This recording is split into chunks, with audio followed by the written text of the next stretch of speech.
Assalamualaikum warahmatullahi wabarakatuh. Perkenalkan, saya Azadia Rahma dari kelas 12 IPA. Di sini saya akan mempresentasikan tentang novel saya.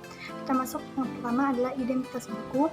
Judul buku adalah Dongeng Tentang Waktu. Pengarang adalah Titi Sanaria. Kota tempat terbit adalah Jakarta. Penerbit adalah PT Gramedia Pustaka Utama. Tebal halaman adalah 20 cm. Jumlah halaman adalah 336 halaman. Harga buku adalah 95.000. Kemudian jenis kertasnya adalah kertas buram dan tahun terbitnya adalah tahun 2016.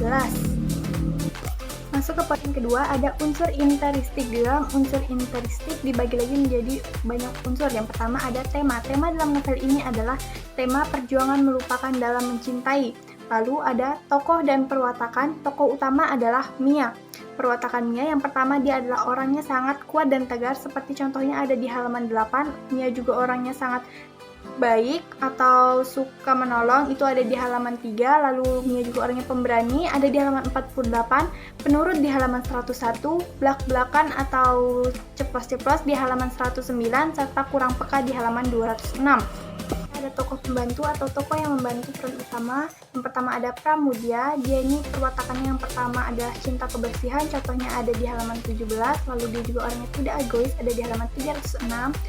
Pramudia juga pintar dan perhatian di halaman 178, baik hati dan tidak egois di halaman 188, serta pengertian. Ke tokoh pembantu yang kedua adalah Harso. Dia ini perwatakannya yang pertama adalah percaya diri, ada di halaman 10. Suka mengeluh, ada di halaman 11. Lalu menyebalkan ada di halaman 56. Orangnya sangat kepo atau sangat. Pembantu selanjutnya ada Asti. Perwatakan Asti adalah suka tertawa, seperti di halaman 76. Bebal di halaman 78. Selalu semangat di halaman 86. Anggun di halaman 110 dan lebay di halaman 108. Pembantu selanjutnya yang keempat adalah Nina. Perwatakannya ada pekerja keras, seperti di halaman 74. Lucu di halaman 133. Kekeh di halaman 132. Kadang bersikap tidak sopan di halaman 118 dan jujur di halaman 121. Pemeran pembantu selanjutnya yang terakhir adalah Bram. Perwatakannya adalah sabar, seperti di halaman 166. Sopan di halaman 260. Keren di halaman 58. Tidak egois di halaman 264 dan selalu tenang di halaman 260. Selanjutnya ada tokoh sampingan. Itu yang pertama ada Mawar, ayah Mawar, ibu Mawar, paman Bram, ayah Bram, ibu Bram, ibu Pram.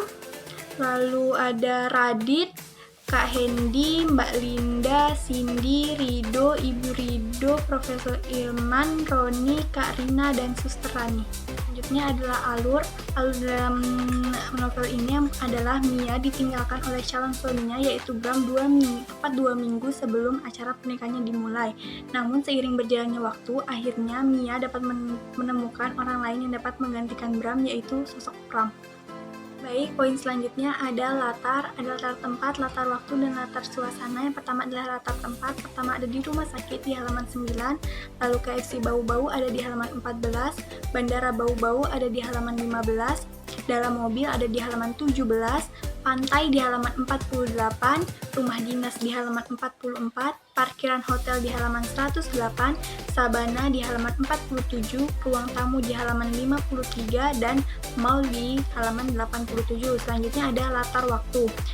Yang pertama ada pukul 4 sore di halaman 62, jam 6 di halaman 67, 20 menit di halaman 22, setengah 5 di halaman 15, sore di halaman 20, akhir pekan di halaman 30, 2 bulan lalu di halaman 37, 1 minggu di halaman 240, malam ini di halaman 258. Yang terakhir adalah latar suasana. Yang pertama ada suasana bingung di halaman 25, suasana sedih di halaman 42, geli di halaman 69, khawatir di halaman 222, senang di halaman 226, kesal di halaman 240, canggung di halaman 25, sendu di halaman 83, dan jengkel di halaman 56.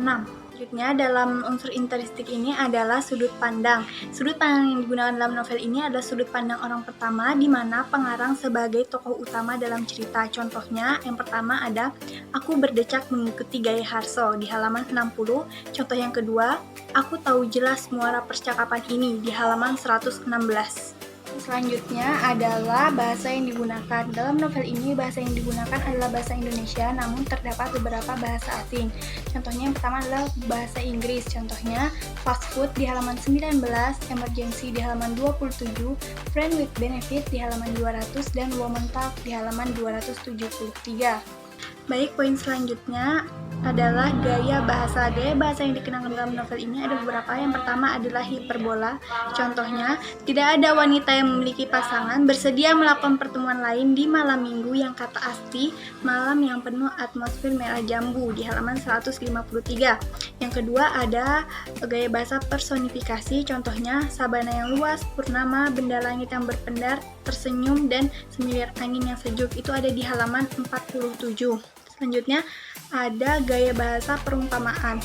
Contohnya, di sini rumah makan jumlahnya seperti cendawan di musim hujan. Ada di halaman 5.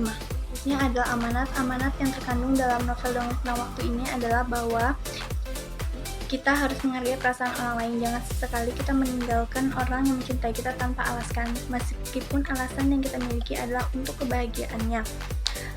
Karena saat kita kembali untuk memberikan alasan kepergian kita, semuanya telah terlambat. Maka dari itu, jangan menempatkan seorang dalam keadaan yang serba salah seperti Mia dan Pram dan Bram.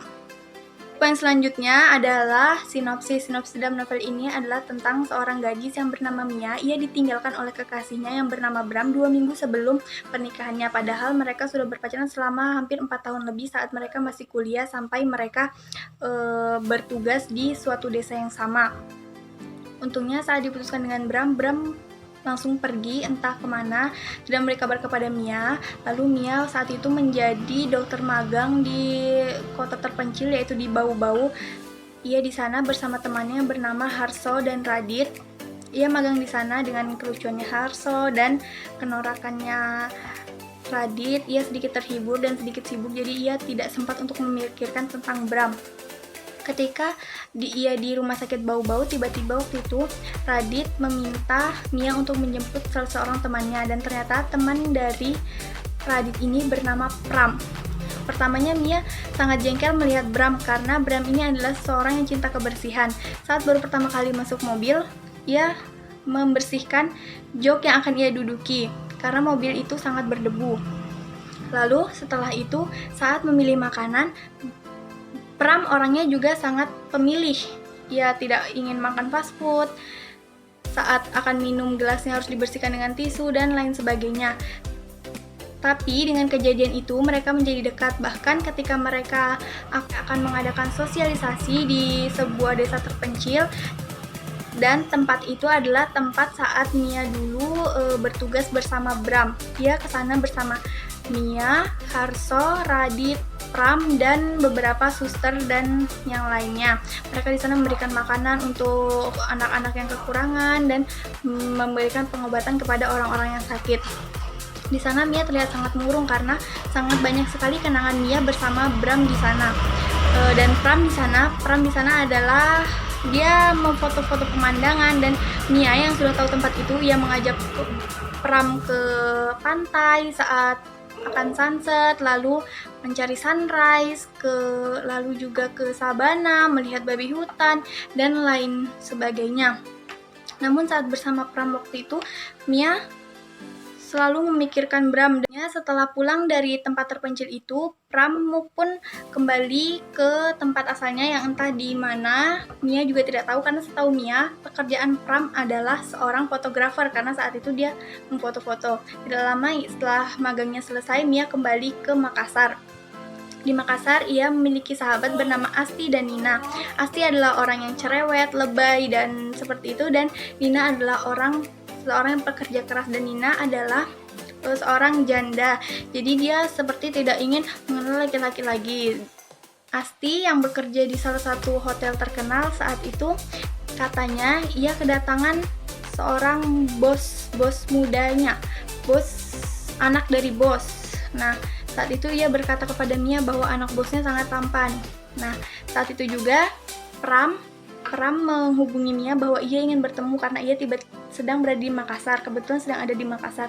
Akhirnya Mia mengiyakan dan mengajaknya ke sebuah hotel tempat Asti bekerja, dan tanpa Mia tahu bahwa ternyata yang memiliki bahwa yang memiliki hotel itu adalah orang tua Pram. Pram ternyata mencari Mia karena sebenarnya ia menyukai Mia, hanya saja Mia tidak tahu. Mia sampai sudah dikenalkan kepada orang tua Pram dan ada seorang wanita yang bernama Cindy.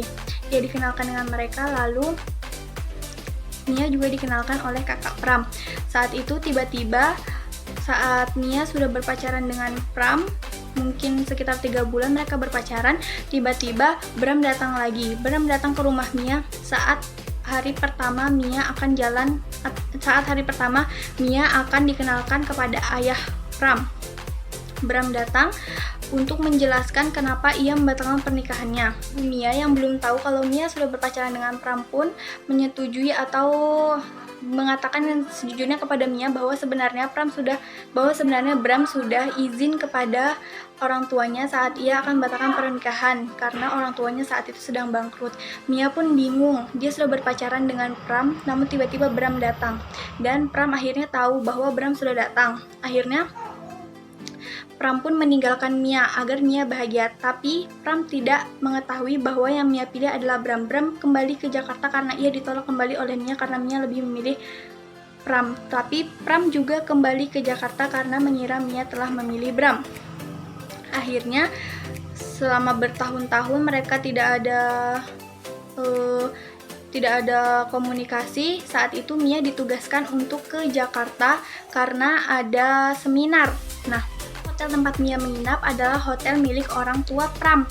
Dan saat sudah hari ketiga seminar, Mia melihat Bram di cafe hotel dengan seorang wanita. Akhirnya Mia pelan-pelan keluar dari hotel dan ia izin dengan Mbak Linda bahwa ia ingin pulang duluan. Akhirnya ia pulang duluan, namun di pintu keluar ia sempat melihat Pram.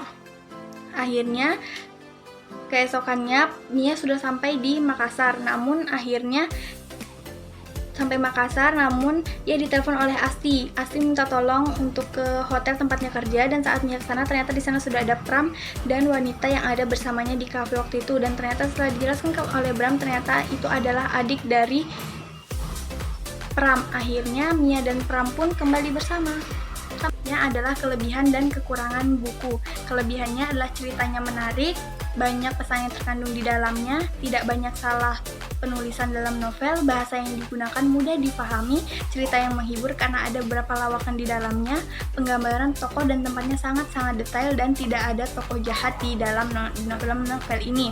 Selanjutnya kekurangannya adalah ceritanya kurang menarik sehingga tidak membuat penasaran, dan ceritanya juga mudah ditebak serta sampulnya yang menurut saya terlalu biasa saja. Saran penulis dan saran pembaca. Yang pertama adalah saran penulis.